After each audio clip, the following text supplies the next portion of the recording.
The Wendigo's Whispers. In the heart of northern Canada's snow-covered forest, where the cold bites and the wind whispers secrets, Jack, a wildlife photographer, found himself doubting every story he'd ever heard about this place. He was here to capture the raw beauty of nature, not chase myths. Beside him, Anna, a local indigenous guide, moved silently, her eyes scanning the trees, a respectful fear etched in her gaze. The first day in the forest was uneventful, with Jack snapping pictures of snowy landscapes and frost-covered pines. But as night fell, the forest transformed. The playful chirping of birds was replaced by an eerie silence, broken only by the sound of their own footsteps crunching on the snow. That night, as they sat by the campfire, Anna shared stories of the Wendigo, a creature born from the darkest winter, a beast of insatiable hunger. Jack listened, amused yet skeptical. Just legends, he thought. But as they retreated into their tents, a chilling howl pierced the night, unsettling Jack more than he cared to admit.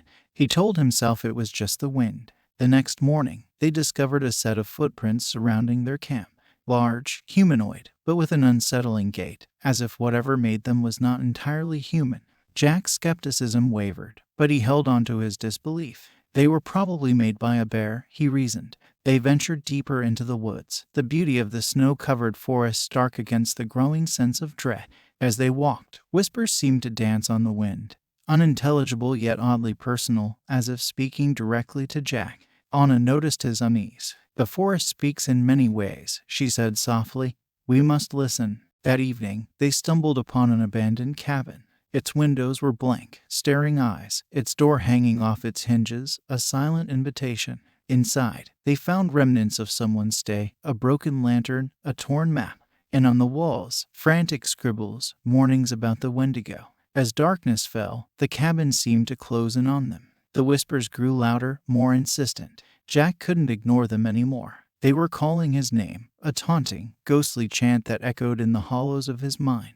Anna was restless, her eyes darting to the windows constantly. "We are not alone," she whispered. Jack felt it too, an oppressive presence, as if the forest itself was watching them. In the dead of night, a loud crash jolted them awake. The door to the cabin had been flung open, revealing a blizzard outside, and in the midst of the swirling snow, a figure loomed. Tall, gaunt, with glowing eyes, it stood there, staring into the soul. Jack's heart raced. His skepticism shattered in the face of this nightmarish figure. The Wendigo, as real as the fear that gripped him. Anna stood beside him, her voice steady but filled with fear. "We must not show weakness," she said, her eyes fixed on the creature. The Wendigo moved closer, its movements unnatural, as if it were a creature in pain, tormented by a hunger that could never be satisfied. Its whispers became clear, a blend of human and something else, something ancient and hungry. Jack, camera forgotten, found himself rooted to the spot, terror and fascination battling within him.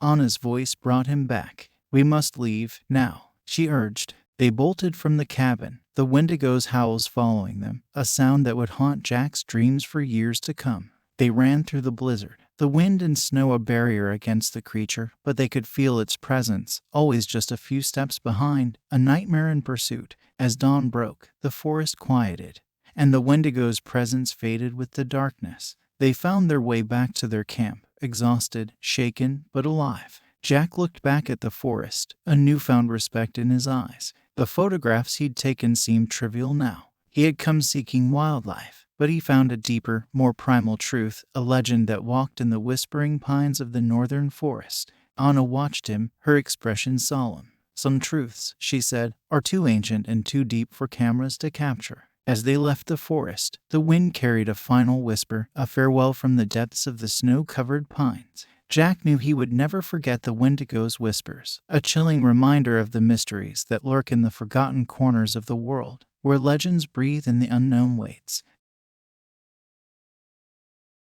Echoes in the snow. In the heart of the Alaskan wilderness, surrounded by a landscape blanketed in white, stood a lone research station.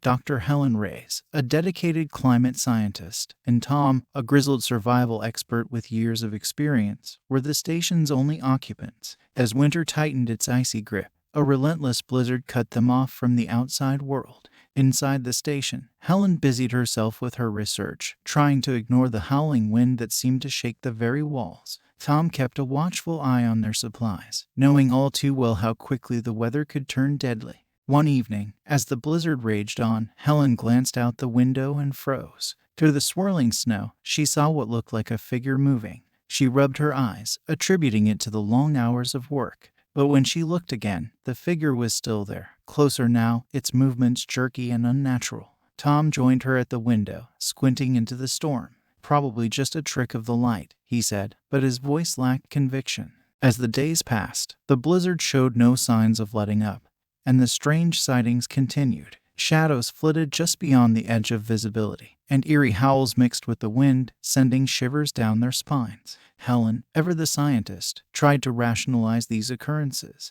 "It's just the isolation getting to us," she told Tom. But in her heart, she knew it was something more. Tom, meanwhile, grew increasingly uneasy. He had heard stories from the old-timers about the Wendigo, a creature of legend that stalked the snowy wilderness. He had always dismissed them as tall tales. But now he wasn't so sure. One night, the howls grew louder, more insistent. They seemed to be calling to them, a ghostly echo in the snow. Helen clutched her notebook, her fingers trembling. Tom checked and rechecked the locks on the doors and windows. The next morning, they found footprints encircling the station, too large and misshapen to be human. Helen's scientific explanations faltered, her mind struggling to comprehend what her eyes were seeing. As the blizzard intensified, so did their fear. The station, once a haven, now felt like a trap. The isolation pressed in on them, the endless white landscape a blank canvas for their growing paranoia. One evening, as Helen peered through her microscope, a sudden movement outside the window caught her eye. She looked up to see a face pressed against the glass, its features twisted in a grotesque parody of humanity. She screamed, stumbling backward. Tom rushed to her side, but by the time he reached the window, there was nothing there but the howling blizzard. "We're going to make it through this," he assured her, but his eyes were haunted. The next few days passed in a blur of terror and confusion. The howls grew closer, more frequent. The figure in the snow appeared and disappeared at will, always just out of reach, always watching. Helen's notes became a jumble of frantic scribbles, her scientific reasoning crumbling under the weight of the inexplicable. Tom's survival skills, honed over years in the wilderness, were pushed to their limits. Then, on the 7th night of the blizzard, the station lost power. Plunged into darkness, Helen and Tom huddled together, listening to the wind rage against the walls. In the flickering light of their last candle, they saw it, the Wendigo, standing just beyond the window, its eyes glowing with a malevolent hunger. It was no longer just a shadow in the storm, it was real, and it was here. Tom grabbed an emergency flare, his hands shaking. "Stay back," he yelled, his voice barely audible over the wind. But the Wendigo did not move. It just stood there, watching, waiting. With a desperate cry, Tom lit the flare, the bright light cutting through the darkness. For a moment, the Wendigo recoiled, and then it lunged forward, shattering the glass. Helen screamed as Tom fought to keep the creature at bay, the flare casting eerie shadows across the room. In the chaos, she grabbed a piece of broken glass, her mind clear for the first time in days. With a primal yell, she lunged at the Wendigo, the glass slicing into its flesh. The creature howled in pain and retreated into the storm, disappearing into the night. As the adrenaline faded, Helen and Tom collapsed, exhausted and trembling. They knew the Wendigo would return, but for now, they were safe. The blizzard finally passed, leaving the world outside still and calm. As they waited for rescue, Helen and Tom spoke little, each lost in their own thoughts. They had faced the supernatural and survived, but they were changed. Frozen shadows. In the quaint, snow-draped town of Willow Creek, nestled near an ancient forest in the Pacific Northwest, the air buzzed with unspoken secrets. Sarah, a young and enthusiastic teacher, had recently moved to town, drawn by its rustic charm and the promise of a fresh start. But as winter's grip tightened, Sarah noticed a shift in the town's atmosphere. The locals, normally warm and friendly, grew tight-lipped and evasive whenever she asked about the town's history. Their eyes darted fearfully towards the forest, their whispers carrying a weight of dread. Her curiosity piqued, Sarah began to investigate, her only ally in this endeavor being Old Man Jenkins, a reclusive figure with a mysterious past. Rumored to be a descendant of the town's founders, Jenkins was a well of knowledge about Willow Creek's dark history. As Sarah delved deeper, she uncovered chilling tales of disappearances during snowstorms, each vanishing linked to eerie sightings of the Wendigo, a creature of legend said to haunt the forest. The townsfolk whispered of its insatiable hunger for human flesh, a curse born from the darkness of human desperation. Jenkins, initially reluctant, eventually revealed to Sarah that the Wendigo was more than just a legend. He spoke of his ancestors, who had settled the land, unaware of the ancient tribal secrets it held. In their greed, they had awakened something sinister, something that had plagued the town ever since. Driven by a desire to uncover the truth, Sarah and Jenkins ventured into the forest on a harrowing night, as a blizzard began to howl around them. The ancient trees stood like silent sentinels, their branches casting long, twisting shadows in the moonlight. As they delved deeper, the air grew colder, the forest seeming to close in around them. Then, amidst the howling wind, Sarah heard it, a low, guttural growl, a sound that seemed to come from everywhere and nowhere at once. Jenkins gripped her arm, his eyes wide with fear. "It's here," he whispered. The shadows around them shifted, and for a fleeting moment, Sarah saw it, a tall, gaunt figure, its eyes glowing with a malevolent light. The Wendigo. It moved with an eerie grace, its presence chilling the very air around them. Panicked, Sarah and Jenkins ran, the creature's haunting howls echoing through the forest. They stumbled through the snow, the Wendigo's breath hot on their necks. Finally, they emerged from the forest, the town's lights flickering in the distance. But as they looked back, they saw the Wendigo standing at the forest's edge, its eyes fixed on them, a silent promise that it would always be there, lurking in the shadows. In the weeks that followed, Sarah couldn't shake the feeling of being watched. The town returned to its quiet routine, but the memories of that night haunted her. She knew that the Wendigo was still out there, a ghostly reminder of the town's sins. But it was Jenkins who bore the heaviest burden. He revealed to Sarah the truth, that he was not just a descendant of the town's founders but the last of a line of guardians, sworn to keep the Wendigo at bay. The creature's existence, he explained, was tied to the town, a manifestation of the darkness in its past. As long as the town stood, so too would the Wendigo, a shadow forever cast over Willow Creek. Sarah, now aware of the town's true nature, made a decision. She would stay, helping Jenkins in his duty as a guardian. Together, they would watch over the town, ensuring that the Wendigo remained nothing more than a whisper in the shadows. And so, the legend continued, a tale of frozen shadows and ancient curses, a reminder of the sins of the past and the power of old legends. For in Willow Creek, the past was never truly gone, and some secrets were meant to stay hidden in the snow. The Wendigo's Curse. Alex, a writer seeking solitude for his next novel, had chosen a remote cabin in the Rocky Mountains for its silence and isolation. As the brutal winter closed in, he felt miles away from the world, the perfect setting to delve into his work. But the serene stillness of the mountains was soon shattered by an unexpected visitor. A stranger, ragged and wild-eyed, appeared at his door one evening, seeking shelter from the relentless snowstorm. Alex, though hesitant, couldn't turn him away in good conscience. As the fire crackled in the hearth, the stranger began to share stories, each more unnerving than the last. He spoke of the Wendigo, a malevolent spirit of the winter wilderness. His tales described a creature born from the darkest depths of human desperation and hunger, roaming the mountains with a ravenous appetite for human flesh. Alex listened, his writer's mind intrigued yet skeptical. The stories were gripping, but he brushed them off as mountain folklore. Yet, as the night wore on, the stranger's tales began to weave a web of fear in Alex's mind. Strange noises began to haunt the cabin. The wind howled like distant screams, and shadows seemed to dance in the corners of his vision. Alex's skepticism turned to unease, then to fear. He couldn't shake the feeling that something was watching them, waiting in the snowy darkness. Each day, the stranger grew more agitated, whispering to himself and casting fearful glances towards the windows. Alex tried to write, but the words wouldn't come. The tales of the Wendigo consumed his thoughts, blurring the lines between reality and the macabre fiction the stranger had spun. One night, as the storm raged on, Alex awoke to find the cabin empty. The stranger was gone, but his presence lingered, a cold dread filling the space. Rushing to the door, Alex peered into the storm. In the brief flashes of lightning, he saw footprints leading into the forest, but something was off. The footprints were too large, too distorted to be human. Panic set in as Alex realized he was alone, miles from civilization, with only the stranger's terrifying stories for company. He locked the doors and windows, but the sense of being watched never left him. The next few days were a blur of paranoia and fear. Alex jumped at every creak and groan of the cabin, every whisper of the wind. He could no longer tell if the shadows he saw were real or just figments of his terrified imagination.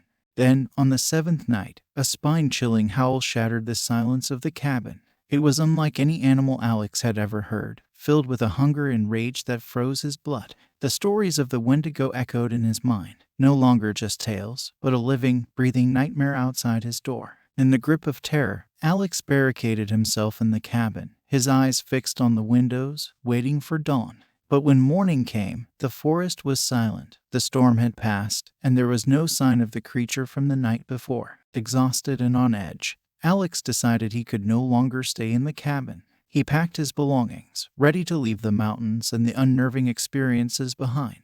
But as he prepared to leave, he found something that stopped him in his tracks. On the table lay a manuscript, the pages filled with a story in unfamiliar handwriting. It told of a man cursed by the Wendigo, doomed to wander the mountains, spreading tales of the creature to unsuspecting souls. The final line read, "And so the curse continues, from one storyteller to the next." Alex's heart pounded as he realized the truth. The stranger had not been just a weary traveler, but a harbinger of the Wendigo's curse. And now Alex wondered, had the curse passed to him? As he left the cabin, a sense of unease lingered. The mountains seemed to watch him go, their silence no longer comforting but ominous. The line between myth and madness had blurred, leaving Alex to wonder if the Wendigo was just a story or something far more sinister. And so, the tale of the Wendigo's curse lived on, a chilling reminder of the power of storytelling and the shadows that linger in the unseen corners of the world. Shadow in the pines. The snow-laden pines of the Minnesota forest stood like silent guardians, their branches heavy with the weight of winter. A group of friends, 5 in all, trudged through the white blanket, their breaths visible in the frosty air. They were seeking the thrill of a winter camping trip, a chance to bond away from the bustle of everyday life. Their laughter echoed through the trees as they set up camp, a small circle of tents and a fire pit that crackled with light. As night descended, the forest seemed to close in around them, the darkness beyond their campfire growing more profound and impenetrable. An enigmatic park ranger had stopped by their site earlier that day, his eyes reflecting the gloom of the forest. "Be careful out here," he had warned, his voice grave. "These woods are ancient, and they hold many legends, not all of them friendly." He spoke of the Wendigo, a spirit of the forest, born from the cold and hunger, a predator of humans. But the friends had laughed it off. They were young and invincible. What did they have to fear from old tales? As the fire dwindled to embers, one of the friends, emboldened by the ranger's stories, began to recount tales of the Wendigo. They spoke of its insatiable hunger, how it stalked the very grounds they camped upon. The group listened, half in jest, half with a creeping dread they couldn't quite shake. Later, as they settled into their tents, a sense of unease settled over the campsite. The wind whispered through the pines, carrying with it a chill that seemed to seep into their bones. In the dead of night, a scream shattered the silence. They emerged from their tents, hearts racing, to find a set of tracks encircling their camp. They were unlike any animal tracks the friends knew, too large, with claw marks that dragged between steps. The laughter from earlier that evening died in their throats. The group huddled together, eyes wide with fear. The stories weren't just stories anymore. Something was out there, watching, waiting. The bravest among them grabbed a flashlight and ventured out to investigate. But the beam of light was swallowed by the oppressive darkness of the pines. Then they heard it, a low growl that seemed to come from everywhere at once. The forest was alive with the sound of their hunter. It was the Wendigo, they were sure of it. It had to be. Panic took hold as they realized they were being preyed upon. They were not hunters on this trip. They were the hunted. The realization struck them with a primal fear, an understanding that they were not at the top of the food chain here. The group made a desperate plan to leave, to get back to their cars and to safety. They packed hurriedly, casting nervous glances into the dark woods. But the forest had other plans. A blinding blizzard descended upon them, the snow swirling around in furious gusts, obliterating their tracks and any sense of direction. Lost and disoriented, the friends stumbled through the whiteout, the cold biting at their faces, the growls of the Wendigo a constant companion. It was toying with them, they realized, herding them deeper into its territory. As the hours passed, fatigue and cold took their toll. One friend, lagging behind, gave a desperate cry before being swallowed by the blizzard. They searched frantically but found nothing. The Wendigo had claimed its first victim. The remaining friends pressed on, driven by fear and the will to survive. The forest seemed endless, the storm relentless. They were on the verge of giving up hope when they stumbled upon a clearing. In the center stood the park ranger, calm and unharmed by the storm. "You've been hunted," he said simply, his voice devoid of surprise. "The Wendigo is relentless once it has your scent. How do we escape it?" they asked, their eyes filled with terror. "One of you must make a sacrifice," the ranger replied, the grim reality of his words hanging heavy in the air. The friends looked at one another, realizing what he meant. To distract the Wendigo, to give the others a chance to escape, one of them would have to stay behind. It was the quietest among them who stepped forward, a courage in their eyes that the others hadn't seen before. "I'll do it," they said. "You all have families waiting for you. I don't." Before the others could protest, the brave friend turned and ran back into the forest, their voice lifting in a haunting echo as they called out to the Wendigo. The remaining friends ran, tears freezing on their cheeks, as the sounds of a terrible struggle reached their ears. They didn't stop, not until they burst out of the forest and into the safety of their cars. As they drove away, the forest behind them silent once more, they knew they would never forget the sacrifice of their friend, the terror of the Wendigo, and the haunting shadow in the pines. The legend was real, and it had marked them forever. Beneath the frozen moon. In the vast, snow-covered expanse of the northern United States, an old, abandoned fort stood as a silent testament to a forgotten past. Its stone walls, now blanketed in snow and ivy, held secrets that were about to be awakened. A team of paranormal investigators, armed with cameras and a natural curiosity for the unknown, arrived at the fort under the light of a full, frozen moon. Their guide was a stoic local historian, Daniel, whose ancestors had ties to the fort's mysterious history. The team was eager to document any supernatural phenomena, hoping to capture evidence of the ghostly whispers that were rumored to haunt the fort. Daniel led them through the creaking gates, his face a mask of unreadable emotion. As they explored the dark, winding corridors and vast, empty halls, a sense of unease began to settle over the group. The air was thick with the weight of untold stories, the walls echoing with the whispers of the past. In the depths of the fort, they found the entrance to the dungeons. The heavy, iron door groaned as they pushed it open, revealing a labyrinth of dark, damp cells. It was here that the first chilling discovery was made.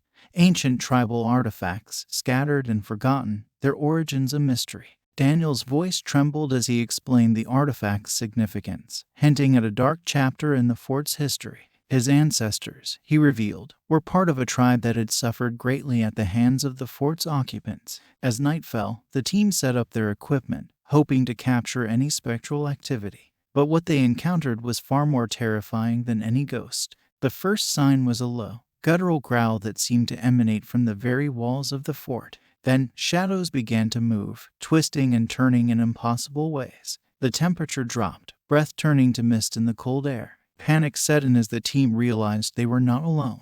Something was there with them, something ancient and malevolent. The historian's stories of the Wendigo, a spirit of hunger and despair, suddenly felt all too real. They tried to leave, but the fort seemed to change around them, corridors twisting into unfamiliar patterns. They were lost in a maze of their own fear. In the heart of the fort, beneath the light of the moon that shone through a crack in the ceiling, they finally saw it, the Wendigo. It was a horrific sight, a skeletal creature with glowing eyes, its form shifting and changing like smoke. The team scattered, screams echoing off the stone walls. The historian, Daniel, found himself face to face with the creature. In its eyes, he saw the suffering of his ancestors, the pain and hunger that had given birth to this curse. With a courage he didn't know he had, Daniel confronted the Wendigo, speaking words in his ancestral tongue. The creature paused, its howls turning to whispers, as if recognizing something in his voice. For a moment, there was a connection, a bridge across centuries of pain and misunderstanding. Then, with a final, mournful cry, the Wendigo faded away, disappearing into the shadows from which it had come. The team found each other, shaken but alive. They left the fort as the sun began to rise, the light casting long shadows on the snow. As they drove away, Daniel looked back at the fort. He knew that they had uncovered more than just supernatural phenomena. They had faced the lingering presence of past atrocities, the intersection of history and horror. The fort still stood, silent and enigmatic, beneath the frozen moon. But now its secrets were known, a chilling reminder of the past that continued to haunt the present.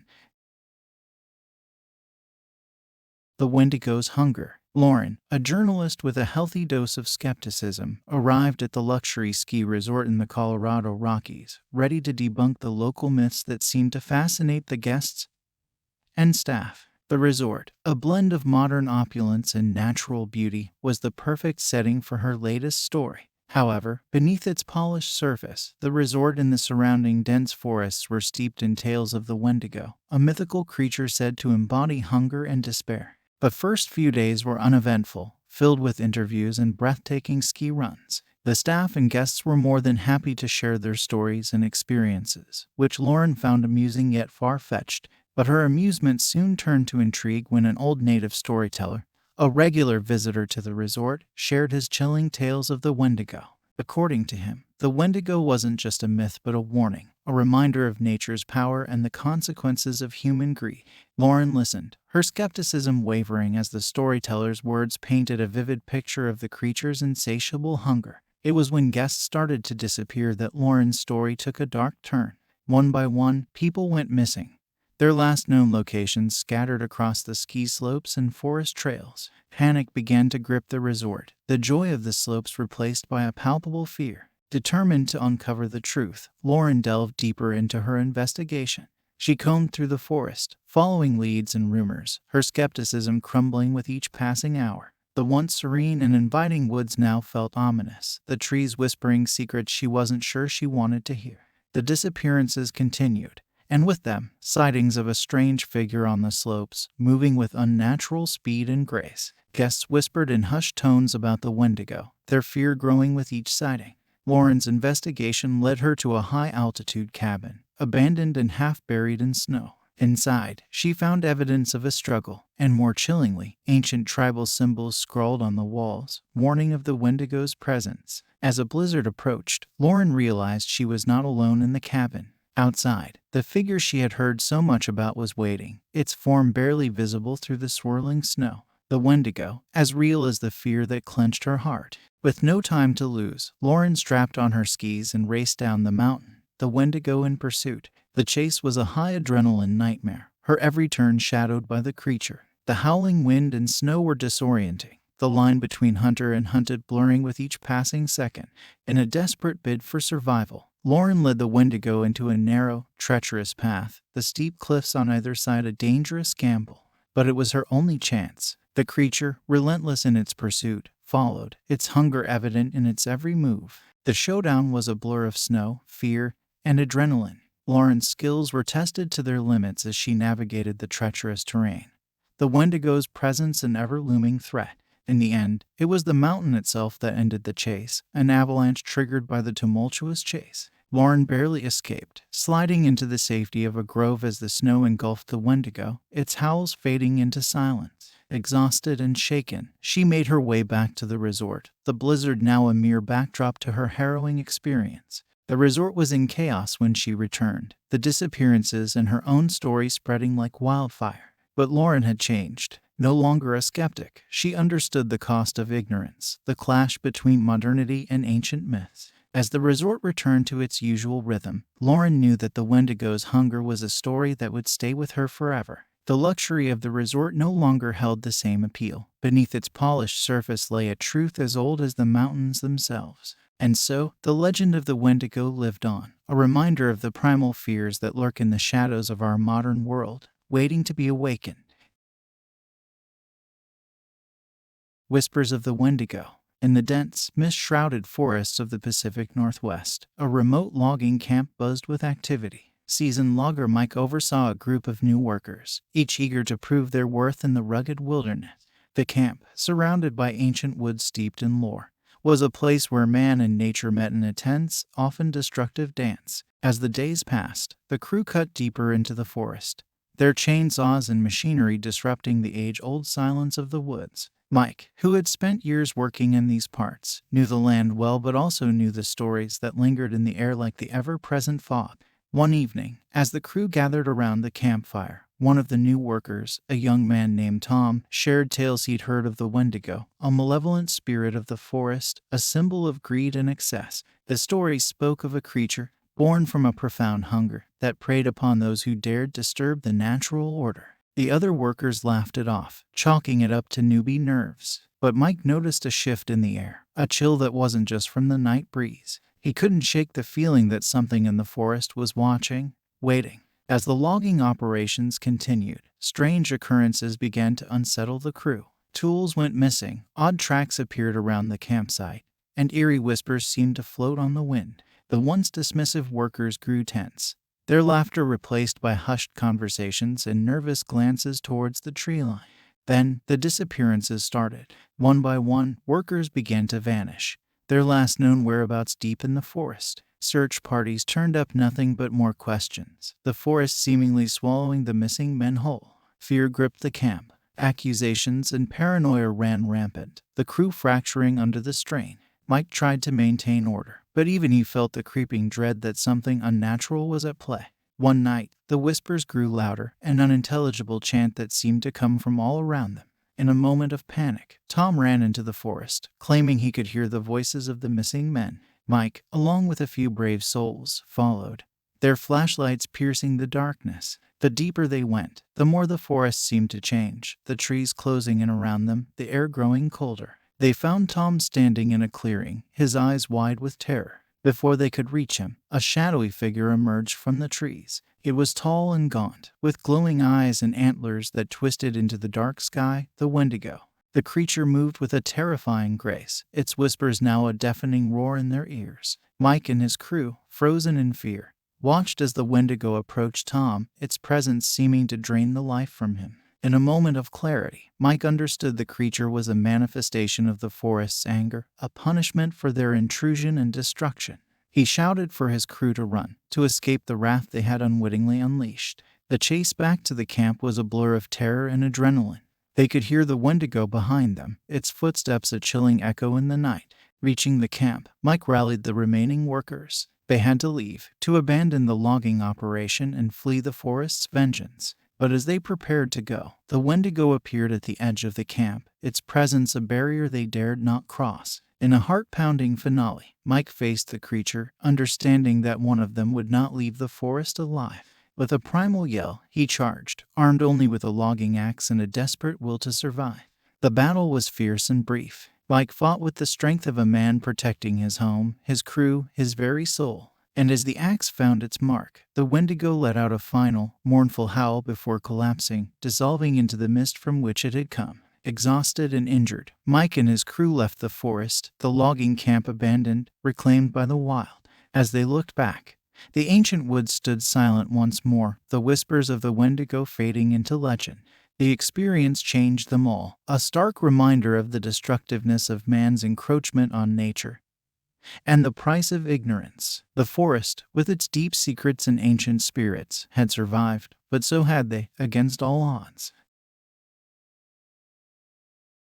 The Wendigo's legacy. In the heart of rural New England stood an ancient, decrepit estate, its history deeply intertwined with Native American folklore. Elizabeth, a young author with a keen interest in the occult, arrived at the estate, eager to uncover the secrets held within its crumbling walls. She was greeted by a mysterious caretaker, an old man who seemed as much a part of the estate as the ivy-clad stones. The estate, with its dark, Gothic atmosphere, was a treasure trove of historical mysteries. Elizabeth's days were spent exploring the dusty old library, where she discovered ancient texts and journals that hinted at the estate's connection to the Wendigo myth, a spirit of hunger and despair from local folklore. Nightfall at the estate brought an eerie transformation. The once charming halls turned sinister in the moonlight, and strange noises echoed through the empty rooms. Elizabeth felt a growing sense of unease, a feeling that she was not alone in her exploration. The caretaker, with his wealth of local stories, became Elizabeth's guide to the estate's past. He spoke of the Wendigo as more than just a myth, describing it as a spirit awakened by greed and desecration of the land.